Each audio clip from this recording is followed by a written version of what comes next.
السلام علیکم ورحمۃ اللہ تعالی برکاتہ۔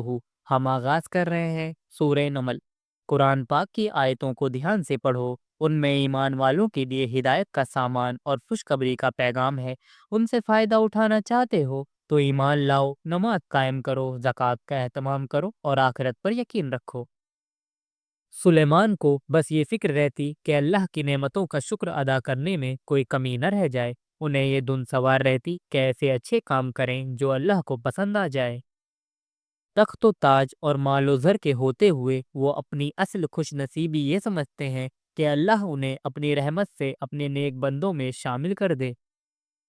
سلیمان ہر نعمت پر اللہ کو یاد کرتے اور کہتے کہ یہ میرے رب کا فضل ہے، وہ مجھے آزمانا چاہتا ہے کہ میں شکر کرتا ہوں یا نہ شکری۔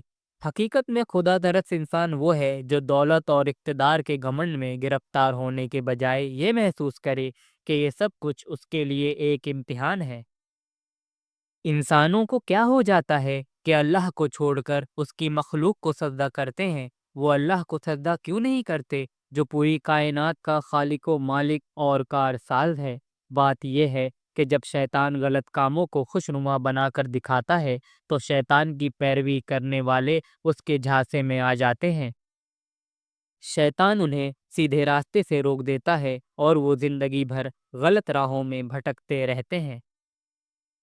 ملک سبا کی ملکہ کو جیسے ہی احساس ہوا کہ وہ شرک کر کے ظلم کے راستے پر چل رہی ہے، فوراً تائب ہو گئی اور اللہ کے سامنے خود کو جھکا دیا۔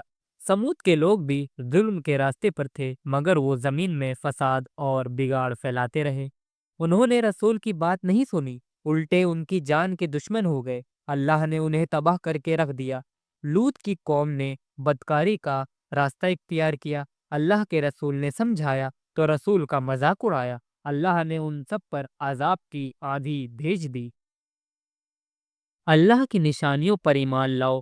ساری کائنات میں پھیلی ہوئی نشانیاں پکار رہی ہیں کہ اس کائنات میں کوئی اللہ کا ساجی نہیں ہے۔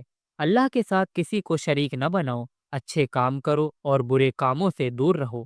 یقین رکھنے والوں کے لیے اس قرآن میں ہدایت ہی ہدایت اور رحمت ہی رحمت ہے۔ قرآن پاک یہ بھی بتاتا ہے کہ انسانوں نے کہاں کہاں حق بات سے انحراف کیا ہے۔ اللہ پر بھروسہ کرو اور یقین رکھو کہ جب تک تم قرآن کو تھامے ہوئے ہو، صحیح راستے پر ہو۔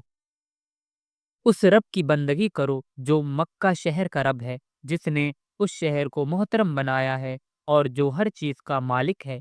اس کے فرما بردار بن کر رہو، قرآن سناتے رہو۔ تمہارا کام لوگوں کو برے کاموں کے برے انجام سے خبردار کر دینا ہے۔